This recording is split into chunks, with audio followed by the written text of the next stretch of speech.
அனைவருக்கும் வணக்கம். உங்கள் எல்லாரையும் ஒன் ஸ்டாப் தமிழ் சேனலுக்கு வெல்கம் பண்ணிக்கிறேன். சண்டே டைம் ஆயிடுச்சுனாலே நிறைய வீடுகளில் அசைவ உணவுகளை தான் இப்போ சமைக்கிறாங்க. ஏன்னா நமக்கு பிடிச்ச உணவுகளை லீவு டைமில் தான் ருசித்து அதிகமாக சாப்பிட முடியும். அந்த வகையில் இன்னைக்கு ஆட்டு இரத்தத்தை வச்சு ஒரு சுவையான இரத்த பொரியல் எளிமையாகவும் அதே நேரத்தில் டேஸ்ட்டாகவும் வீட்டில் எப்படி பண்ணுறதுன்னு பார்க்க போகிறோம். ஆட்டு இரத்தத்தை பொறுத்த வரைக்கும் இதில் அதிக அளவில் இரும்பு சத்துக்கள் இருக்குது. அதனால் இரத்த சோகை வர்றது ரொம்பவே குறையும். அது மட்டும் இல்லாமல் இதில் சோடியம், கால்சியம், ஒமேகா 3, இரும்பு சத்து, பாஸ்பரஸ், விட்டமின் அப்படின்ட்டு ஏகப்பட்ட சத்துக்கள் இந்த ஆட்டு இரத்தத்தில் அடங்கி இருக்குது. வாரத்துக்கு ஒரு முறையாவது இந்த ஆட்டு இரத்தத்தை நம்ம எடுத்துக்கிட்டோம் அப்படின்னா நம்முடைய உடலுக்கு தேவையான சத்துக்கள் இதில் கிடைக்கும். வாங்க இந்த ஆட்டு இரத்த பொரியலை எப்படி ஈஸியாக பண்ணுறதுன்னு பார்க்கலாம். முதல்ல இந்த ஆட்டு இரத்தத்தை எடுத்துகிட்டு வரும்போது இந்த மாதிரி கட்டியாக தான் இருக்கும். இதை நம்ம நல்லா க்ளீன் பண்ணணும். நான்வெஜ் க்ளீன் பண்ணும்போது முக்கியமான ஒரு டிப்ஸ் சொல்கிறேன், கேட்டுக்கோங்க. அதாவது எந்த நான்வெஜ்ஜாக இருந்தாலும் அதை நம்ம அரிசி கழுவுன தண்ணியில் 15 நிமிஷங்கள் ஊற வச்சுட்டு அதுக்கப்புறம் நம்ம க்ளீன் பண்ணணும். அப்படின்னா குக் பண்ணதுக்கு அப்புறம் அந்த நான்வெஜ்ஜோட கவுச்சி வாசம் நம்முடைய சமையலில் வராது. நான் இப்போது 15 நிமிஷங்கள் அரிசி கழுவுன தண்ணியில் இந்த ஆட்டு இரத்தத்தை போட்டு வச்சதுக்கு அப்புறம் இதை நான் க்ளீன் பண்ணுறேன். கிட்டத்தட்ட 4 அல்லது 5 முறையாவது நல்லா க்ளீன் பண்ணணும். நம்ம இந்த ஆட்டு இரத்தத்தை உதிர்த்து அதில் முடி ஏதாவது இருக்கா அப்படின்னு பார்க்கணும். முடி எதுவும் இருந்துச்சுன்னா வயிற்று வலி பிரச்சனை வரும். ஆனால் நாங்கள் வாங்கிட்டு வந்த இந்த இரத்தத்தில் நல்லா செக் பண்ணிட்டேன், முடி எதுவுமே இல்லை. அதனால் கடைசியாக எந்த தண்ணியில் குக் பண்ணுவோமோ அந்த தண்ணியை விட்டு இந்த ஆட்டு இரத்தத்தை நல்லா உடச்சி விட்டுக்கிறேன். இந்த இரத்தம் மூழ்கிற அளவுக்கு 2 பங்கு தண்ணி வச்சுருக்கிறேன்.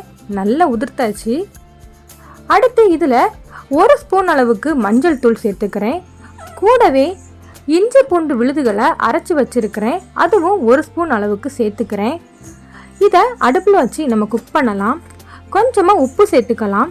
ஆட்டு இரத்தத்தை பொறுத்த வரைக்கும் உப்பு அந்த அளவுக்கு எடுத்துக்காது. அதனால் கம்மியான அளவே உப்பு முதல்ல சேர்த்துக்கோங்க. அடுப்பில் வச்சு நம்ம கிளறும் போது கரண்டியை எடுக்காமல் அப்படியே கண்டினியூஸாக கிளறிக்கிட்டே இருக்கணும்.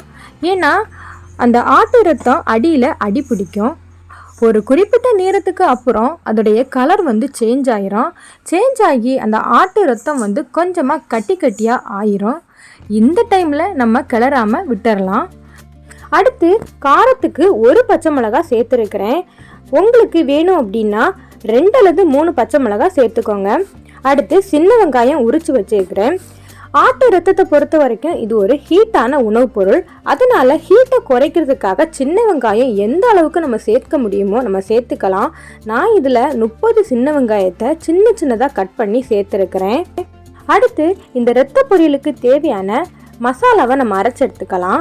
1 கப் அளவு தேங்காய் எடுத்துருக்கிறேன். அதில் 1 ஸ்பூன் அளவுக்கு பெருசீரகம் சேர்த்துருக்கிறேன். நான் வேறு எந்த மசாலா பொருட்களையும் நான் அந்த மசாலாவுக்கு சேர்க்கலை. தேங்காயும் பெருஞ்சீரகம் மட்டும்தான் எடுத்துருக்கிறேன். அதை நம்ம தண்ணி விடாமல் 1-2 அரைச்சி எடுத்துக்கலாம். அடுப்பில் நம்ம வச்சுருக்கிற இரத்த பொரியல் தண்ணியெல்லாம் சுண்டி நல்ல ட்ரை ஆனதுக்கு அப்புறம் நம்ம அரைச்சி வச்சுருக்கிற தேங்காய் துருவலை இதில் சேர்த்துக்கலாம். காரம் உங்களுக்கு வேணும் அப்படின்னா 1 ஸ்பூன் அளவுக்கு மிளகாய்த்தூள் சேர்த்துக்கலாம். கடைசியாக கட் பண்ணி வச்சுருக்கிற கொத்தமல்லி தலையையும் புதினாவையும் இதில் சேர்த்துக்கிறேன். கூடவே 1 ஸ்பூன் அளவுக்கு தேங்காய் எண்ணெயை இதில் அப்படியே விட்டுடுறேன். எல்லாத்தையும் நல்லா ஒன்றா கிளறிக்கோங்க. தேங்காய் உங்களுக்கு வேணாம் அப்படின்னா நீங்கள் சேர்த்துக்காமலும் இருக்கலாம், இல்லைன்னா கம்மியாக கூட சேர்த்துக்கலாம்.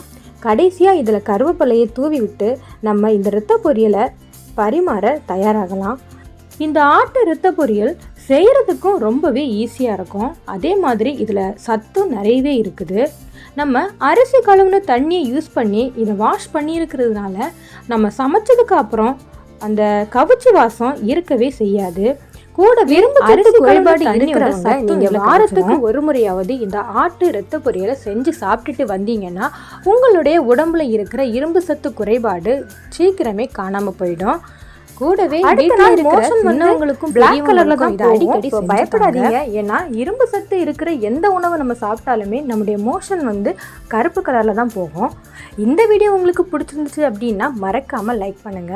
எங்க வீடியோ உங்களுக்கு தொடர்ந்து வரணும் அப்படின்னா எங்க சேனலை மறக்காம சப்ஸ்கிரைபும் பண்ணிடுங்க. தேங்க்ஸ் ஃபார் வாட்சிங்.